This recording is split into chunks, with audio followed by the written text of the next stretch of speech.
Spread ಮೇಲೆ ಹಾಕ್ತೀನಿ. ಮಕ್ಕಳು ಸ್ಕೂಲಿಂದ ಬಂದ ತಕ್ಷಣ ಸಂಜೆ ಸ್ನಾಕ್ಸ್ ಆದ್ರೂ ಇದೇ ರೀತಿ ಮಾಡ್ಕೊಂಡು ತುಂಬಾ ಇಷ್ಟಪಟ್ಟು ತಿಂತಾರೆ. ಚಳಿಗಾಲಕ್ಕೆ ಏಳು ಮಾಡಿಸಿದಂತ ಅತ್ಯುತ್ತಮವಾದ ಫುಡ್. ಲೋಡೆಡ್ ಪಿಜ್ಜಾ ಆಗುತ್ತಲ್ಲ, ಆ ರೀತಿ ಲೋಡೆಡ್ ರೋಲ್ಸ್ ಆಗ್ಬಿಡುತ್ತೆ. ಅಂದರೆ ಎಲ್ಲ ಬೈಟಲ್ಲೂ ಒಂದೊಂದು ಬೈಟಲ್ಲೂ ಸಿಗಬೇಕು ಪನ್ನೀರ್. ಅಂದರೆ ಈ ರೀತಿ ಸಣ್ಣ ಸಣ್ಣ ಕ್ಯೂಬ್ಸಾಗಿ ಹೆಚ್ಕೋಬೇಕು. ಬೌಲಿಗೆ ಹಾಕ್ಕೊಳ್ಬೇಕು. ಅರ್ಧ ಚಿಟಿಕೆ ಅರಿಶಿನ ಪುಡಿ, 1 ಸ್ಪೂನ್ ಖಾರ ಪುಡಿ, ಜೀರಾ ಪೌಡ್ರು 1/4 ಸ್ಪೂನ್ ಧನಿಯಾ ಪೌಡ್ರು, 1 ಸ್ಪೂನ್ ಗರಂ ಮಸಾಲ, ರುಚಿಗೆ ತಕ್ಕಷ್ಟು ಉಪ್ಪು. ತುಂಬ ದಿನ ಆಗೋಗ್ಬಿಟ್ಟಿತ್ತು ಈ ರೋಲ್ಸ್ ಮಾಡಲ. ಸೊ ಇವತ್ತು ಮಕ್ಕಳು ಮನೆಗಿದ್ದಾರೆ, ನಮ್ಮ ಮನೆಯವರು ಮನೆಗಿರ್ತಾರೆ. ಸೊ ನೆಮ್ಮದಿಯಾಗಿ ಕುತ್ಕೊಂಡು ತಿಂತಾರೆ. ಇದು ಗಟ್ಟಿ ಮೊಸರು.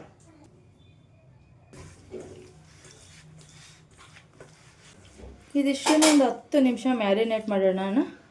ಇದು ಮ್ಯಾರಿನೇಟ್ ಆಗೋದ್ರೊಳಗೆ ನಾವು ಈರುಳ್ಳಿ, ಟೊಮೊಟೊ, ಕ್ಯಾಪ್ಸಿಕಮ್ಮು ಹೆಚ್ಕೊಳ್ಳೋಣ. ಕ್ಯಾಪ್ಸಿಕಮ್, ಟೊಮೊಟೊ, ಈರುಳ್ಳಿ, ಕ್ಯಾಬೇಜ್ ಉದ್ದುದ್ದಕ್ಕೆ ಸಣ್ಣಕ್ಕೆ ಹೆಚ್ಚಿಡ್ಕೋಬೇಕು. 2-3 ಸ್ಪೂನ್ ಎಣ್ಣೆ ಹಾಕೊಂಡು ಮ್ಯಾರಿನೇಟ್ ಮಾಡಿಟ್ಟಿರೋದನ್ನ ಹಾಕೋಬೇಕು.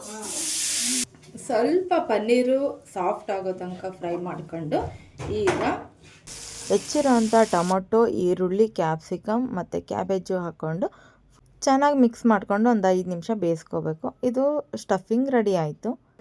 ಇವಾಗ ಸ್ಟಫ್ ಮಾಡೋಣ ಬನ್ನಿ ರೋಲ್ಸ್. ಇದು ಕರ್ಡ್ ಇರುತ್ತಲ್ಲ, ಕರ್ಡಿಗೆ ಸ್ವಲ್ಪ ಪೆಪ್ಪರ್, ಉಪ್ಪು ಆ್ಯಂಡ್ ಸ್ವಲ್ಪ ಖಾರ ಪುಡಿ ಹಚ್ಚಿ ಇದನ್ನು ಸ್ಪ್ರೆಡ್ ರೆಡಿ ಮಾಡಿದ್ದೀನಿ. ಸ್ವಲ್ಪ ಟೇಸ್ಟಿಯಾಗಿರುತ್ತೆ ಅಷ್ಟೇ. ಫಿಲ್ಲಿಂಗ್ ಹಾಕೋಣ. Cabbage and some onion spread ಮೇಲೆ ಹಾಕ್ತೀನಿ. ನಮಗೆ ಆಲ್ರೆಡಿ ತಿನ್ನಬೇಕು ಅನಿಸ್ತದೇನೋ, ಬಟ್ ಬಾಯಲ್ಲಿ ಹೆಂಗೆ ಹಿಡ್ಕೊಳ್ತಾರೋ ಅವ್ರಿಗೆ ಗ್ರೇಟ್ ಅಷ್ಟೇ. ಟೇಸ್ಟ್ ಮಾಡೋಣ ಅಂತ ಒಳ್ಳೆದು ಬಂದರೆ ನೋಡು. ನಿಜವಾಗೂ ಸಕ್ಕತ್ತಾಗೈತೆ. ಆ ಮಸಾಲ ಬ್ಲೆಂಡ್ ಆಗಿರೋದಾಗಿರಲಿ, ಹಸಿ ತರಕಾರಿ, ಅದು ಕ್ಯಾಪ್ಸಿಕಮ್ಮು ಮತ್ತು ಕ್ಯಾಬೇಜು ಸಿಗೋದು, ಹಬ್ಬ ಸಕ್ಕತ್ತಾಗೈತೆ. ಸಂಡೇ ಸ್ಪೆಷಲ್ ಮಕ್ಳಿಗೆ ನೀವು ಈ ಥರ ಮಾಡ್ಕೊಡಿ. ಇಲ್ಲ ಅಂದರೆ ಮಕ್ಕಳು ಸ್ಕೂಲಿಂದ ಬಂದ ತಕ್ಷಣ ಸಂಜೆ ಸ್ನ್ಯಾಕ್ಸ್ ಆದರೂ ಇದೇ ರೀತಿ ಮಾಡ್ಕೊಂಡು ತುಂಬ ಇಷ್ಟಪಟ್ಟು ತಿಂತಾರೆ. ತುಂಬ ಚೆನ್ನಾಗಿದೆ ಟೇಸ್ಟ್.